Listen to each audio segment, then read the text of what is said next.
Hello, dear student. Welcome to you all again in English class 8th. Now we are going to start Honeydew chapter 10, The Great Stone Face part 2. In chapter 9th we studied part 1.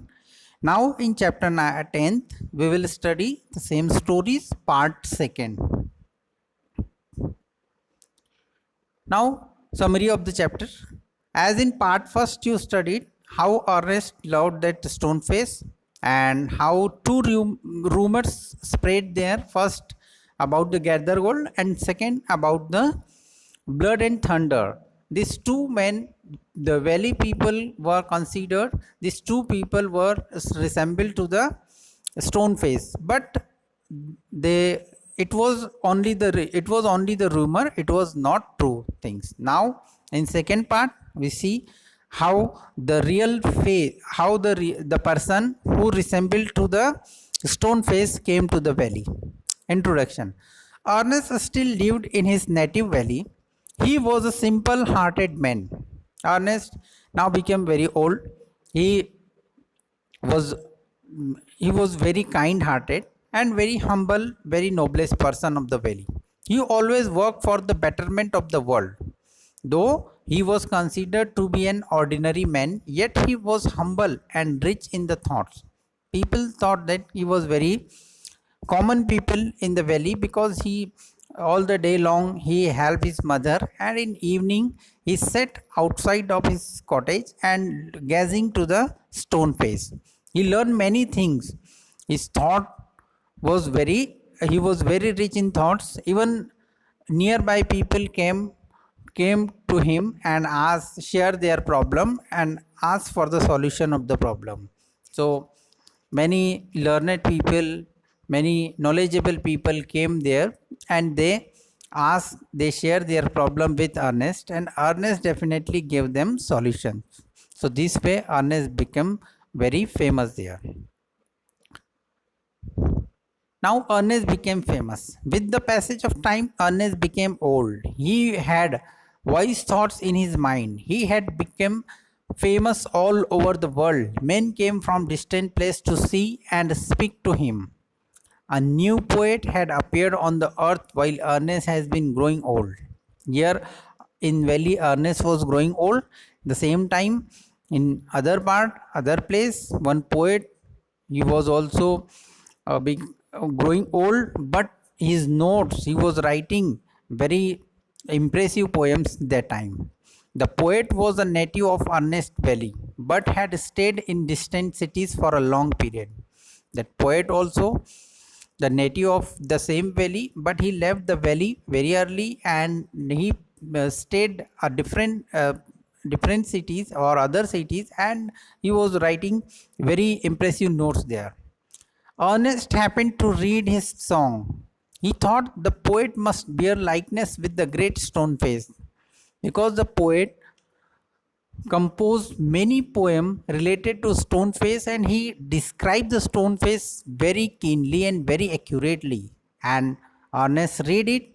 So he thought that he definitely the person who the poet is resemblance, or means he was looking like the stone face, and if the poet came to the valley, so that prophecy will come true.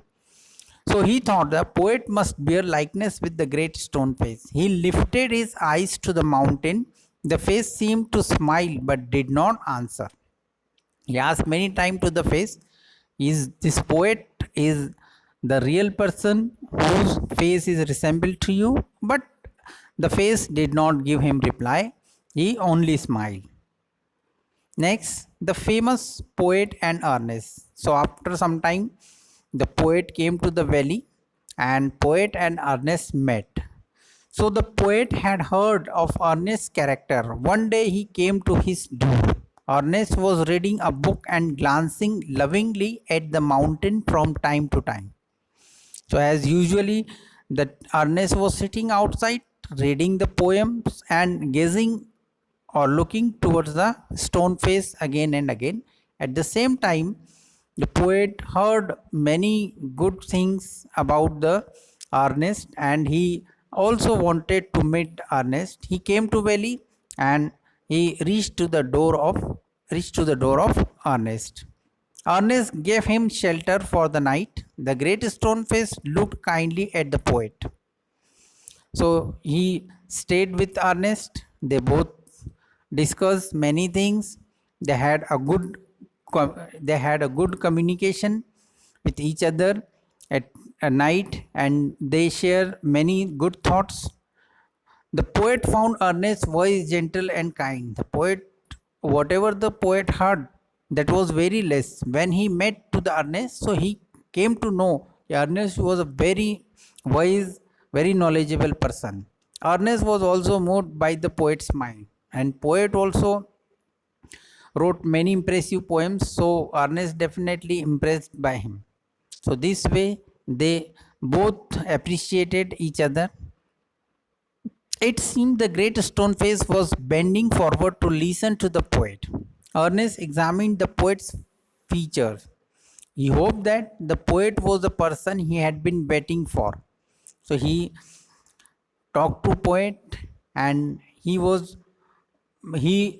trying to compare poet face and stone face, because as per the knowledge and as per the prophecy, the poet's face, poet's knowledge, or poet's greatness and noblestness just looking like the face. So he tried or waiting the reply of face. The poet declared himself unworthy of the likeness of the stone face. His life was different from his poems. So poet himself replied that, I'm not like that face, or I'm not suitable to fulfill all the demands of the prophecy, because I'm very common person. I wrote the poet, but my entire life is very different, and whatsoever I wrote or I compose in poem, that is entirely different. So Ernest is a stone face. So this way, he was not the stone face. Ernest used to speak to his palace people every evening. So Ernest, instead of sitting outside of his cottage, now he started to sitting among the valley people. Every evening he sat under a tree, and all the people of the valley, they gathered there, and they asked him many questions. He gave them reply. He solved their problem. He motivate them for doing good work and become the great and noble person in the life. So he every day gave them very precious knowledge, pre, precious things. The poet listened to his talk. So that day also, the poet and the Ernest both went that place. They sat there, and all the people of the valley gathered there, as every day they gathered and shared their problems with Ernest. Ernest gave them many valuable advices. So that day also they were doing the same. The poet listened to his talk. He felt that Ernest's life and character were a far nobler kind of poetry than his own poems. When he was giving sermons to people, so poet was thinking that Ernest's word and his character and his life, his thoughts, they all are similar. They all are very great, but his poem and his character and his life, that is different one. Just then the poet saw the great stone face. So at the same time, in evening, many clouds gathered on the stone face, the same way as the white beard on the Ernest face. So the poet looked very keenly, very observed, very attentively to the stone face and Ernest face. And in between, while Ernest was giving some advice to the people, or he was addressing to the valley people. In between, that poet declared, or the poet shouted that the poet saw the great stone face, and he declared Ernest as the likeness of great stone face. He stood and shouted, no one is there, only the Ernest is the real great stone face. He see his face and see to the great stone face. At that time, that on the stone face also many white clouds there, and that Ernest face also having white beard. So that Ernest face is just looking exactly looking like the great stone face. So all people looked it, all people also shouted that yes, Ernest is only the greatest person, noblest person, as per the prophecy. That Ernest is only the great stone face, and our wedding today finish, and the prophecy also come true. Everybody agreed with him. Everybody agreed the poet's thought, poet's declaration, and they also accepted that yes, only the great stone, only Ernest is only the great stone face, because Ernest is greatest and noblest person, and as per the prophecy, he is only his face is also looking like the great stone face. Ernest hope, but Ernest is not ready to accept he is that much great and that much noble person. He could be called as a great stone face. Ernest still hoped that someone wiser and better than himself would appear sometime, bearing a likeness to the great stone face. But he thought that no, many someone is also greater than him or nobler than him in the world, and he will come in the valley, and he will see this that person and great stone face is resemble to each other. This way he did not accept it, but reality is that Ernest is only the great stone face.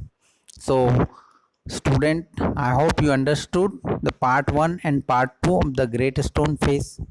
Thank you so much.